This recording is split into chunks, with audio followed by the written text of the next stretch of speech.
I think no matter what was going to happen in 2024, the general vibes for Commanders fans and around and about the Washington Commanders were going to be so much better. Folks are going to be so much happier, even if it was going to be a bad year, right? No more Riverboat Ron, not realizing that the team losing meant they were out of the playoffs. No more being bothered with Daniel Snyder. He gone. He had to sell the team. You've got new ownership finally for the first time in over 2.5 decades. So a moment that so many Washington Commanders fans have been waiting for so goddamn long. It finally came. So no matter what, 2024, it's like a palate cleanse. It's like a fresh start.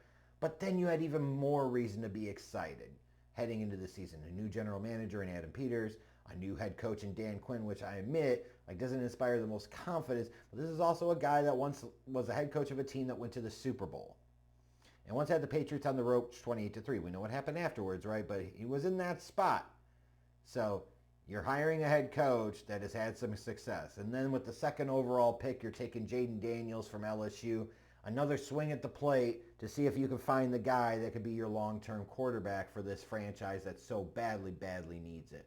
Hoping he can be the RG3 that RG ultimately wasn't able to be, basically. And I think the 2024 Washington Commanders are a great example of how so much can change in one year. And in part, as a Bears fan, that what frustrated me so much about this year, when I saw dopey Bears fans talk about it was unrealistic, this and that. No, if you got the right players and the right coaching, a massive turnaround is fucking possible. And you've got the Commanders to do it. So to sit there and say like it can't happen is stupid. Because what a year for the Commanders. Like you just got to give your hats off to them, right? Because they got off to a great start. They were 5-2 heading into the Bears game. And you know what? Bad teams find ways to lose games they should win. Good teams find ways to win games they should lose. And that's ultimately what the Commanders did against the Bears on that Sunday afternoon. And we talk about Matt Eberflus screwing the pooch, and he did. Tyreek Stevenson and his stupidity, and we should. But the Hail Maryland happened, and, it's just like, oh, okay. The Commanders have got them types of breaks going for them. This could end up being a really good year and not just a fluke. And then coming out of that game, you felt like it was like teams going in different directions, passing in the night. The Bears are going to fall. The Commanders were just going to soar after that. But after beating the Giants, the Commanders lost 3 in a row.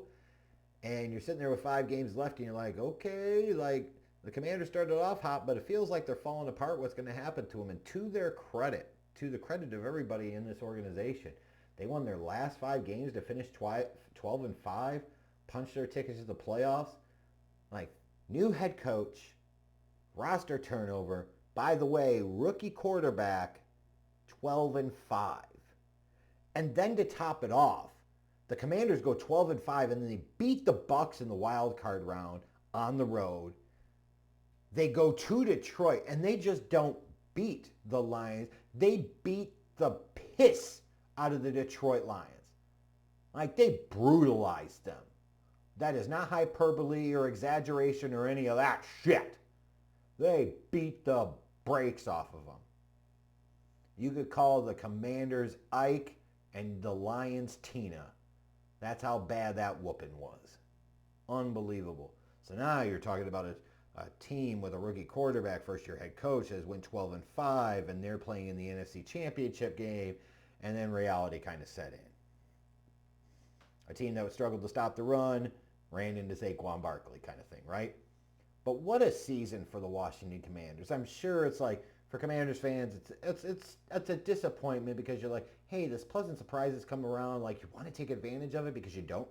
Looking at the Lions is one example, right? You don't know that you're going to get back into this spot the next year. You can't take any of that for granted. But outside of the Philadelphia Eagles, there is no way that no team, no fan base could possibly feel any better about the way 2024 turned out than the Washington Commanders. Like, even over the Chiefs that went to the Super Bowl and lost. Like, when you look at the context and everything involved, like, the Commanders have to feel fantastic about what happened here.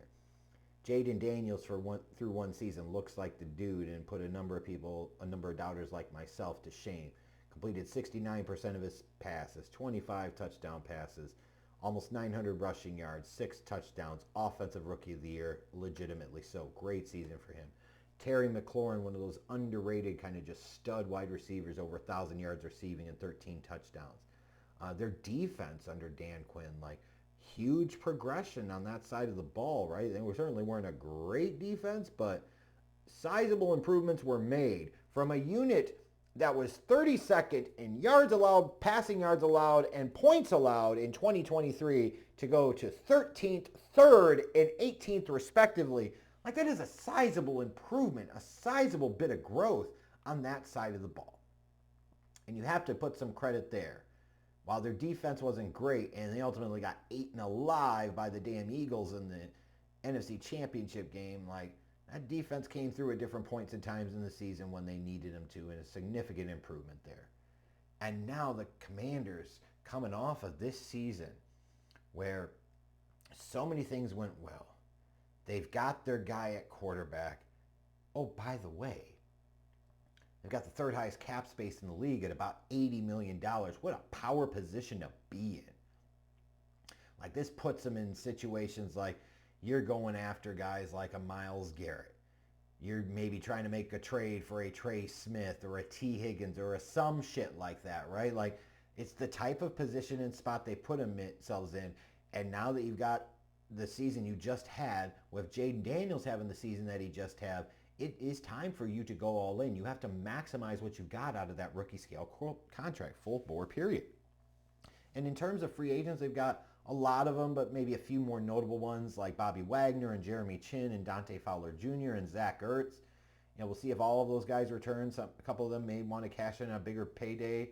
But if the Commanders want to keep them, there's no reason that anybody should be able to outbid them at this point. But again, with all of that cap space, like that's going to play really, really well and give this Commanders team a lot of flexibility heading into the offseason.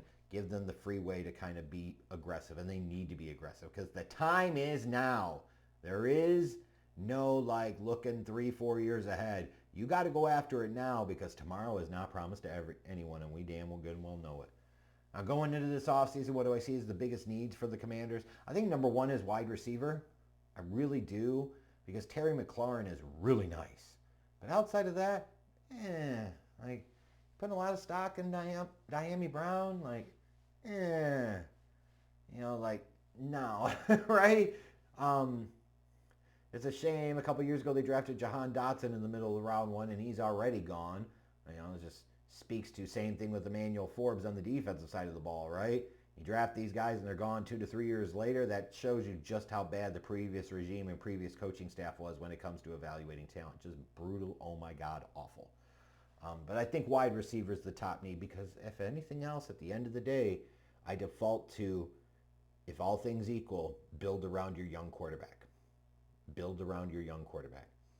But I certainly think the defense needs to be addressed because while they made some improvement, they had some flaws, right? One, I think, is edge rusher. Like, these are the chickens coming home to roost of, like, you trade away Chase Young, you trade away Montez Sweat, and while it allowed you to do some things defensively and reinvest a little differently in terms of your resources, you've now gotten to a place where your ability to get pressure off the edge, like, yes, you're leveraging Frankie Louvu in a lot of blitz packages, and he had a really good year, right? But ultimately, you need other options there, guys that can pin their ears back and go get the quarterback. Their secondary, if you told me the secondary is their number one need, I'm not going to knock you because it's probably true. Like, their corners stink. That's why they made the in-season trade for Marshawn Lattimore. But the reality is he's on the downside, that's for sure. Those are really big needs. And then I look at, like, the offensive line. They could certainly invest in tackle. They could certainly invest in guard. Like, again, building around Jayden Daniels, right? The Commanders need to swing for the fences in free agency where appropriate, and they need to make sure that they hit a home run in this draft, because if they do hit a home run in this draft, they could be positioned to be, the Eagles' biggest threat in the NFC, and they could potentially position themselves to be a power player in the NFC for a number of years to come.